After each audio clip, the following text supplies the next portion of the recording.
ഇതൊക്കെ ready pot ready start. ആദ്യം തുറക്കുന്ന ആൾക്ക് മാത്രമായിരിക്കും സമ്മാനം.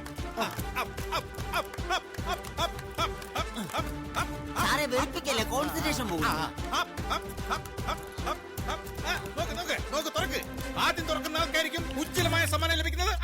സാറേ ഞാൻ തുറന്നു. തുറന്നു. ദേ എവിടെ? കൊള്ളാം, മിടുക്കൻ. Thank you sir. ഇനി ഞാൻ ഒരു സത്യം പറയാം.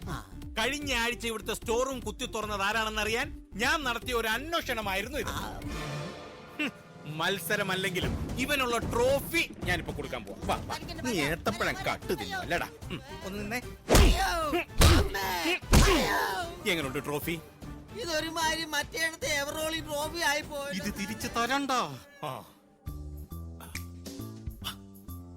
കുറച്ച് കഴിയുമ്പോഴേ ഈ ചാക്കെല്ലാം ചുമന്ന് വണ്ടി കയറ്റാനുള്ളതാ. ഇതാ പുറത്ത് കൃഷി ചെയ്യാനുള്ള ചേനയുടെയും ചെമ്പിന്റെ വിത്താ.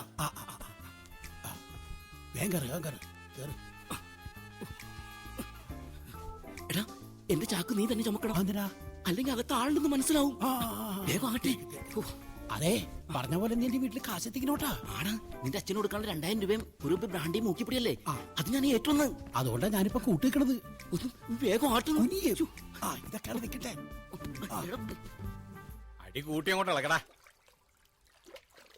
ജയിലിനക്കരെ പോണോരെ ചക്കി കേറി. ഇങ്ങോട്ടോ ഇങ്ങോട്ടോ. അയ്യോ, അവിടെ ഇറക്കി വെക്ക്. സാറ് അവിടെ വെക്കല്ലാം. ഇറക്കി വെക്ക്, ഇറക്കി വെക്ക്. നിനക്ക് ഇവിടെ അല്ലല്ലോടെ ഡ്യൂട്ടി, പിന്നെന്താ ഇവിടെ കിടന്ന് കറങ്ങുന്നേ? അല്ല സാറേ, ഈ ചാക്കൊക്കെ പുറത്തെ വണ്ടിയിൽ കൊണ്ടുവെക്കണമെന്ന് പറഞ്ഞു. ഈ ടാങ്കിൽ ഗോമൂത്രവും ചാണകവും കൂടെ കലക്കിയ ജൈവവളാ. ചാക്കെല്ലാം അതിനകത്ത് ഒരു ദിവസം മുക്കി വെച്ചിട്ട് നാളെ കൊണ്ടുപോയാൽ മതി.